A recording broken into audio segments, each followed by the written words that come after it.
लीजिए दोस्तों, एक और तगड़ा झटका इजराइल और अमेरिका दोनों को बराबर लगा है। अमेरिका में एक जोरदार धमाका हुआ है। इस वक्त की बड़ी खबर आपको दिखाने जा रहा हूं। जोरदार धमाका, हर तरफ आग ही आग, एक बहुत बड़ा धमाका, और इस धमाके ने पूरे अमेरिका को हिलाकर रख दिया है। इस खबर के साथ साथ आपको इजराइल पर भी दिखाऊंगा। एक ऐसा अटैक हुआ है जिसने कच्चा चिट्ठा खोल दिया पूरी की पूरी बेंजामिन नेतन्याहू सरकार का, इजराइल का। वो खबर दिखाने जा रहा हूं।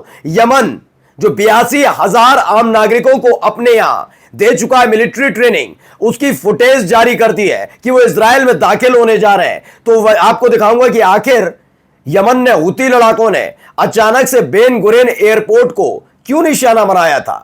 दरअसल वहां अमेरिका से कुछ उतरा था, क्या वो भी जलकर खाक हो गया, उस धमाके में बर्बाद हो गया? एक एक खबर दिखाऊंगा और दिखाऊंगा अब यहूदी भी खोलकर ईरान के समर्थन में उतर आए। नमस्कार, मैं हूं प्रज्वल गौतम और आप देख रहे हैं टाइम्स एक्सप्रेस। बड़ी खबर सबसे पहले ये वीडियो के जरिए दिखाने जा रहा हूं। देखिए, ये अमेरिका से निकली हुई तस्वीर है। इस तस्वीर में आप देख सकते हैं हर तरफ धुआं ही धुआं नजर आता है, हर तरफ आग ही आग नजर आती है। कहां ये आग लगी, क्या हुआ, मैं दिखाऊंगा, लेकिन फिलहाल आप देखते चलिए। अचानक से देखिए एकदम धमाका, एक जोरदार धमाका। जो न्यूज पढ़ रहे थे उनकी भी हालत खराब हो गई। ये इतना जोरदार धमाका था जिसकी गूंज पूरे इलाके में सुनाई दी है। ये कैलिफोर्निया से निकलकर आई है तस्वीर। कैलिफोर्निया में ये बड़ा धमाका होता है, हर तरफ आग ही आग नजर आई।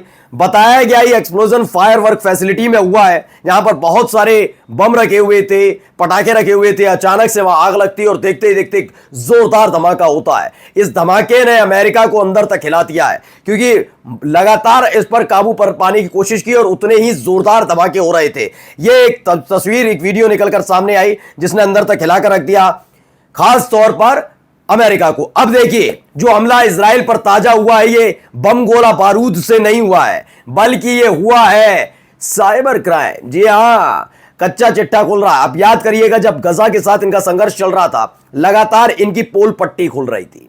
पोल पट्टी इस लिहाज से खुल रही थी कि इनके एक एक डेटा को हैक किया जा रहा था और सबके काले कारनामे खुलकर सामने आ रहे थे। ब्रिगेडियर, सेना के बड़े बड़े अधिकारी क्या क्या गंदगी फैलाते हैं, किस किस से अफेयर चल रहा है, कौन कौन से गंदे काम करते हैं, सब खुल रहा था। अब देखिए, दोबारा से ऐसा ही हुआ है। Anonymous claim responsibility for cyber attack on Israeli government sites. दावा किया गया है कि जो अज्ञात क्लेम है, अब हैकर का नाम नहीं पता, किस देश का है, कौन है हैकर, ये नहीं पता, लेकिन बताया गया कि इजराइल की गवर्नमेंट साइट्स पर यह अटैक हुआ है। उनकी कई साइट्स हैक हो गई हैं। हैक होने के साथ साथ कई सारी चीजें, कई खुफिया दस्तावेज और गोपनीय दस्तावेज अब उजागर हो गए, हैकर्स के पास आ गए। इजराइल में हालात बहुत बिगड़े हुए हैं, क्योंकि पहले से ही हालत खराब चल रही है सरकार की, और इन सब के बीच सरकार की रणनीति, सरकार जो छिपाने की कोशिश कर रही है, वो कच्चा चिट्ठा सामने रखने वाले हैं। अब ये आगे देखिए खबर, एक वीडियो आई है, पहले वीडियो देखिए आप। इस वीडियो को मैं इसलिए दिखा रहा हूं, भारी तादाद में लोग आपको नजर आ रहे होंगे और ये सारे के सारे हथियारों से लैस हैं। दरअसल ये यमन की तस्वीर है। हाल ही में मैंने आपको बता रहा हूं बार बार, 82,000 से ज्यादा, ना वो हुती लड़ाके हैं, ना वो आर्मी से रिलेटेड है, वो आम आदमी, आम इंसान, आपकी और हमारी तरह। वो गए, जाकर उन्होंने रिक्वेस्ट की कि हम इजराइल में जाकर अब हमला करना चाहते हैं, अटैक करना चाहते हैं। 82,000 से ज्यादा यमनीज को दी गई है ट्रेनिंग, किस चीज की? मिलिट्री की। इस लिहाज से कि जब जरूरत पड़े तो इजराइल में घुस जाइए। जब ये मैंने खबर दिखाई थी, उससे 2-4 घंटे बाद ही खबर आ गई थी कि दक्षिणी इजराइल की बर्शिवा में बड़ा अटैक हुआ। हमले लगातार यमन करता रहा। अब तो देखिए कहां तक, तेल अवीव तक पहुंच गया, हाइफा तक मिसाइल दागी जा रही है। खबर यह भी निकल कर आई थी कि पूरी परेड हो रही है। ये सारे के सारे कहां जा रहे हैं, ये बताने की कोशिश यमन की तरफ से की जा रही है। ये एक अपने आप में दहलाने वाला है इजराइल को कि क्या होने जा रहा है। ये रेड सी के थ्रू इजराइल में एंट्री करेंगे, कैसे करेंगे, या प्लेन के थ्रू करेंगे, बड़ा डर, बड़ा खौफ बना हुआ है इजराइल के अंदर। अब आइए अगली खबर पर। अगली खबर क्या है, ये देखिए। ये 1, 2, 3 प्लेन का तरीका दिखाया गया। इसमें बताया गया ये वेस्ट बैंक है, वेस्ट बैंक से लगा यरूशलेम है, तेल अवीव है, ये पूरा इलाका। लेकिन ये प्लेन कहां से आए थे पता लगेगा। बताया गया एक large number of US military cargo planes landed at Ben Guerin airport. America is committing genocide.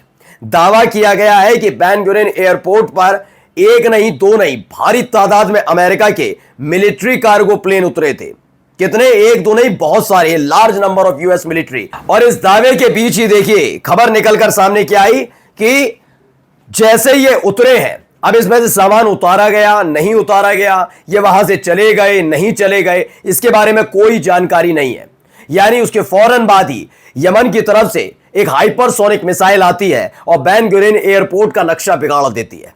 एक ऐसे हालात पैदा कर दिए जाते हैं कि आम नागरिक क्या, कोई और क्या, बल्कि वहां पर किसी भी तरह का प्लेन अब उतर नहीं पाएगा। रनवे पूरी तरह से बर्बाद। अब सवाल ये उठता है कि क्या उन रनवे पर उस वक्त तक अमेरिकी cargo plane, military cargo plane खड़े थे?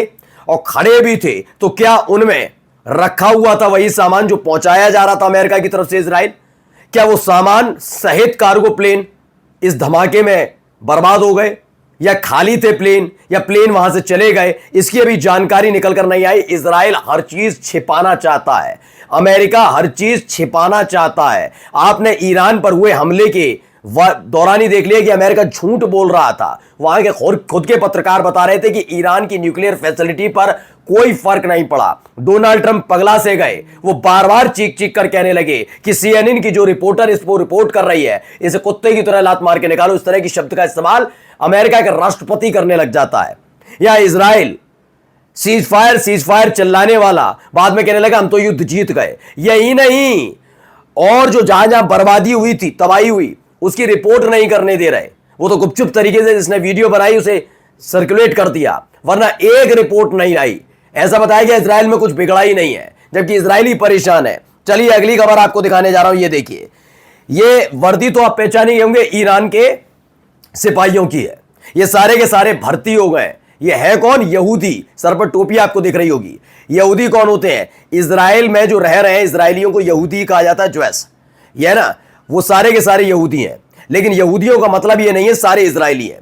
ये ईरान में रहने वाले यहूदी हैं जो ईरान को पसंद करते हैं, ईरान की नीतियों को पसंद करते हैं, ईरान में भरोसा है, सरकार में भरोसा है, और ईरान में जो मुस्लिम कंट्री है उसमें भरोसा है इजराइल के मुकाबले। ये सारे के सारे इजराइल की, ईरान की आर्मी में भरे हुए हैं और हमला किस पर कर रहे हैं? इजराइल पर। यानी यहूदी वर्सेस यहूदी यहां हो रहा है। अब आप सोचिए, आप कहते हैं कि ईरान यहूदी विरोधी है, आप खुद देख लीजिए, उनकी खुद की सेना में इतने यहूदी हैं जो खुलकर इजराइल पर हमला कर रहे हैं। क्या खबर है? Iranian Jews stand proudly alongside their Muslim brothers in the Iranian army, a living testament to the inclusive spirit and unity of the great Iranian nation। उन्होंने कहा कि ईरान के जो यहूदी हैं वो अपनी सरकार, अपने दोस्त, अपने जो मातृभूमि है ईरान, उसमें उसके साथ खड़े हैं, मुस्लिम भाइयों के साथ खड़े हैं, ईरानियन आर्मी के साथ खड़े हैं और लगातार उसे ताकत और मजबूती दे रहे हैं। यह एक बड़ी खबर है। चलिए अगली बड़ी खबर आपको दिखाने जा रहा हूं। यह खबर निकल कर आई है, डेली ईरान मिलिट्री की खबर है, महत्वपूर्ण खबर है, पढ़िए। 50 Zionist spies, collaborators and saboteurs arrested in Sistan, Baluchistan. 2 terrorists eliminated by our brothers in IRGC, intelligence ministry and police forces. बताया गया कि 50 ऐसे हैं जो गिरफ्तार किए गए, एलिमिनेटेड कर दिए गए, भगा दिए गए। 2 टेररिस्ट भी थे, शामिल थे। ये तमाम चीजें हैं। यानी कैसे इजरायली भर भर कर भेजे जा रहे थे। ज़ियोनिस्ट जो होते हैं उन्हें इजरायलियों को, जो इजरायली यहूदी हैं उन्हें ज़ियोनिस्ट कहा जाता है, और जो ज्यूस होते हैं उन्हें प्योर यहूदी कहा जाता है। ये सारे यहूदी एक नहीं, मतलब अलग अलग तरीके से इन्हें संबोधित किया जाता है। वैसे ही 50 को ऐसे गिरफ्तार किया गया। एक बड़ी कार्रवाई, लगातार एक के बाद एक कार्रवाई वहां चल रही है। यानी कि ईरान में मोसाद के एक एक एजेंट को गिरफ्तार किया जा रहा है, क्योंकि ईरान अपनी जो दीवारें हैं, अपनी सरहदें हैं, बहुत मजबूत किए हुए था। अब वो हैरान था कि कैसे इन तक ये जानकारी पहुंची, कौन कहां है, कैसे। उसके बाद बड़ा ताबड़तोड़ तकरीबन 1000 से ज्यादा मोसाद कैसे जासूसों को गिरफ्तार किया गया है। सवाल यह भी उठता है कि अगर इस तरह की गतिविधियां वहां पर हो रही हैं, और कितने लोग छिपे हुए हैं, क्योंकि लगातार एक एक के साथ न केवल गिरफ्तार किया जा रहा है बल्कि उनको तगड़ी सजा दी जा रही है। नमस्कार।